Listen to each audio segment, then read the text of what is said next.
Olá, eu, Ana Gabriela Gomes e minha dupla Esther Dias, vamos apresentar hoje, na turma de Fundamentos da Ecologia 2, na Universidade Federal Fluminense, com o professor Kenny Tanizaki, sobre os nematóides. Um grupo de animais bem característico e carismático. Esperamos que gostem.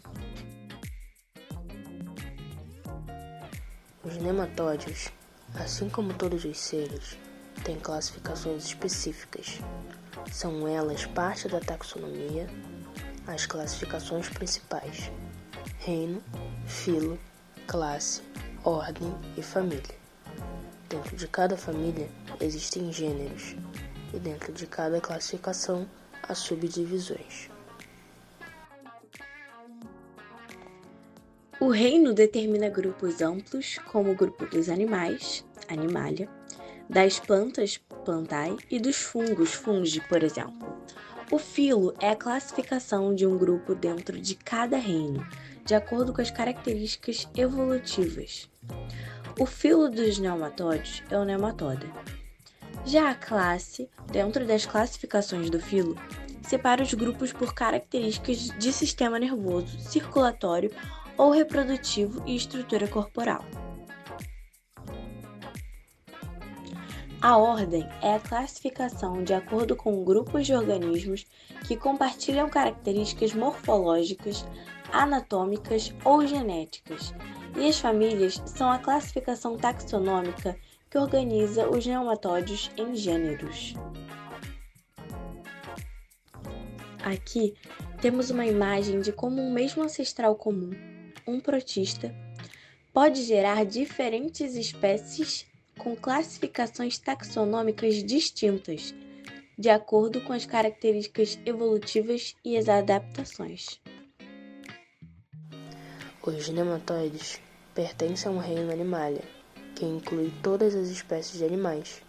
Esse reino é caracterizado por organismos multicelulares e eucariontes, que se alimentam de matéria orgânica. Também conhecidos como vermes cilíndricos, são animais pertencentes ao filo Nematoda, reino Animalia. São organismos invertebrados e não segmentados. Muitas espécies são de vida livre e vivem em um ambiente aquático ou terrestre. Outros são parasitas. A classe é caracterizada por nematóides que possuem canais excretores laterais e alongados. Suas estruturas sensoriais geralmente presentes, embora pouco visíveis. Em geral, os nematóides dessa classe possuem de 4 a 6 pseudocelemócitos, que são células presentes na cavidade do corpo. Os machos usualmente possuem asas caudais ou uma bolsa copuladora, que são estruturas utilizadas durante a reprodução. Cada classe tem um conjunto de ordens que variam de acordo com as classificações taxonômicas. Aqui estão alguns exemplos.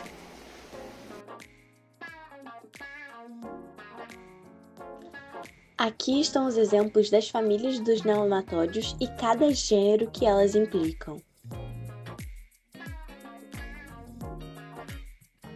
E então, podemos ver exemplos concretos e imagens de cada família.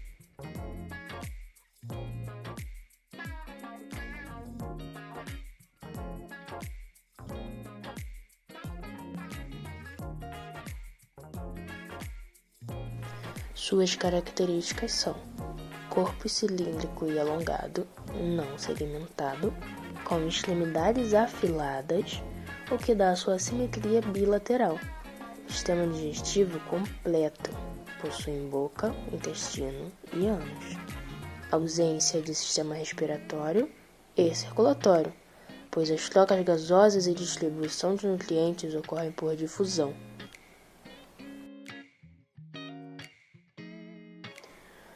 Seu corpo é dividido em 3 partes. A região esofagiana, onde contém a boca, que pode ser rodeada por lábios ou outras estruturas sensoriais, como papilas e sensilas, usadas para interação com o ambiente. Região mediana, onde estão localizados os órgãos internos, como sistema digestório e sistema reprodutor. região caudal, geralmente afiladas e apresentam estruturas específicas dependendo do sexo, como espículas nos machos, usadas durante a reprodução.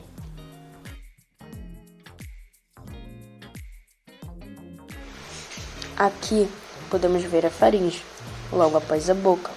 É muscular e atua como uma bomba para sugar alimentos. A região da cabeça pode ter adaptações específicas, como os dentes ou placas cortantes. Podemos perceber também o intestino, que ele ocupa grande parte do corpo, que se estende da boca ao ânus. Nessa ilustração, podemos ver que é uma fêmea, pois o sistema reprodutivo contém ovários. Esses organismos são revestidos de cutículas resistentes que protegem o corpo e é renovado periodicamente por muda. Pseudociloma significa que o corpo tem uma cavidade preenchida por líquido que funciona como um exoesqueleto hidrostático. E por último, o sistema excretor, simples e geralmente com um ou dois canais laterais que ajudam na eliminação de resíduos.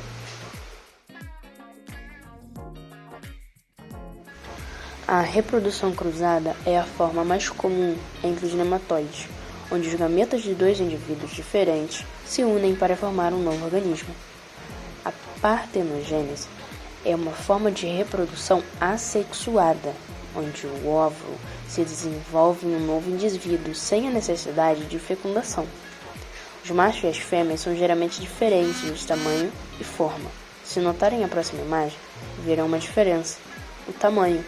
Os machos são menores e possuem estruturas especializadas como espículas utilizadas para acoplar-se à fêmea. Sua fecundação ocorre dentro do corpo da fêmea. A maioria das espécies é ovípara, liberando larvas vivas.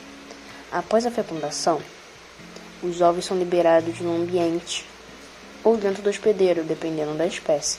As larvas explodem e passam por 4 estágios normais antes de se tornarem adultos.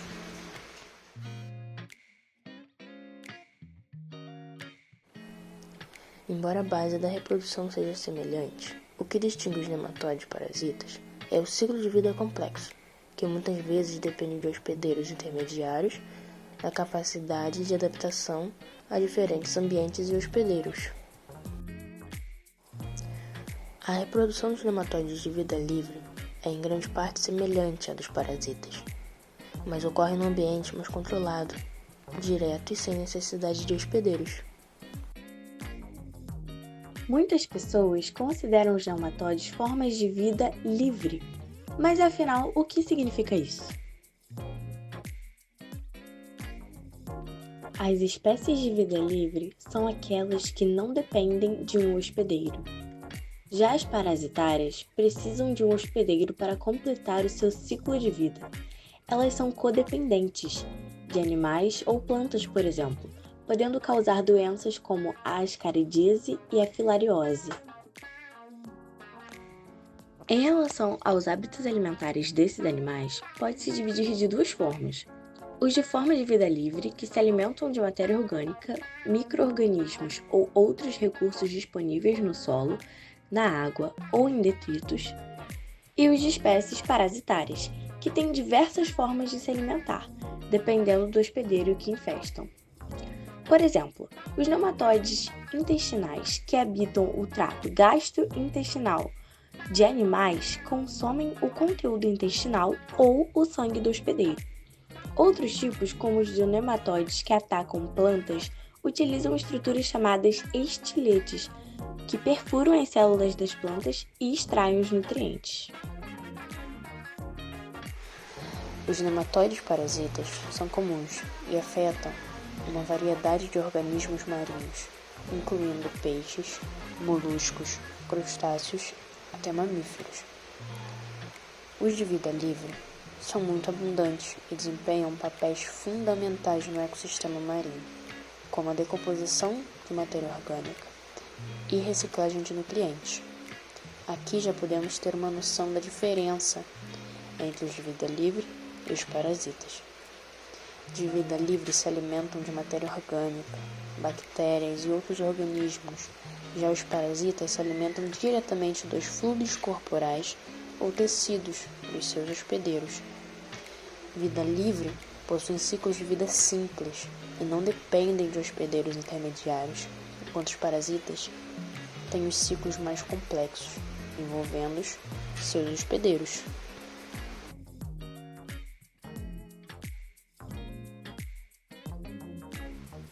Os nematóides de vida livre no habitat terrestre são bastante comuns e essenciais para a saúde dos ecossistemas. Vivem principalmente no solo, em matéria orgânica em decomposição, em raízes de plantas e humus. Eles desempenham um papel crucial na decomposição da matéria orgânica. Ajudam a quebrar restos de vegetais, animais e liberar nutrientes essenciais no solo. Já os parasitas podem ter efeitos negativos, especialmente em plantas e animais domésticos ou humanos, causando doenças e prejuízos econômicos. Os nematóides apresentam papéis realmente importantes na ecologia e na conservação do meio ambiente. Em ambientes aquáticos, o primeiro ponto é a reciclagem de nutrientes, através da decomposição da matéria orgânica, por exemplo. O segundo ponto é o controle de populações microbianas, através da predação e parasitismo. Eles também mantêm um papel importante na cadeia alimentar e atuam como indicador biológico. Os nematóides também atuam na bioturbação do sedimento marinho, que melhora a oxigenação do sedimento e distribuição de nutrientes, e também tem ligação com o ciclo do carbono quando interagem com bactérias e a decomposição da matéria orgânica que ajuda no sequestro de carbono desses ambientes.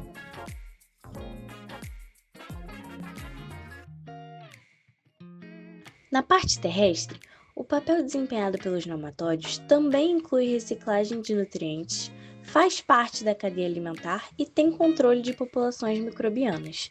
Mas, além disso, atua na formação, estruturação e indicação de saúde do solo e faz parte da interação simbiótica ou mutualística com plantas.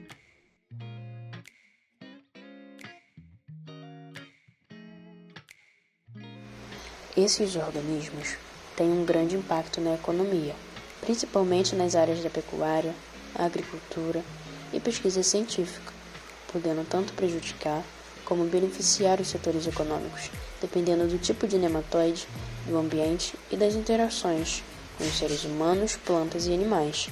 O impacto econômico dos nematóides depende muito da forma como eles vão interagir com seus hospedeiros, seja parasitário ou de vida livre. O controle eficaz, a pesquisa e a adaptação de técnicas agrícolas e veterinárias são fundamentais para mitigar os impactos negativos e explorar os benefícios desses organismos. Algumas ameaças que os nematóides apresentam são por meio de doenças como ascaridíase, amarelão, bicho geográfico e a tricnose. Na agricultura, pode deixar pragas e vulnerabilidade quando em excesso, e quando usado o controle químico, pode afetar o solo e a saúde dos seres que ali vivem e pessoas que atuam no manejo. Para a saúde dos animais, parasitismo também é uma opção. Bom, a primeira curiosidade sobre esses animais é a extensa diversidade de espécies que existem, até mesmo não documentadas. Estima-se que são milhões.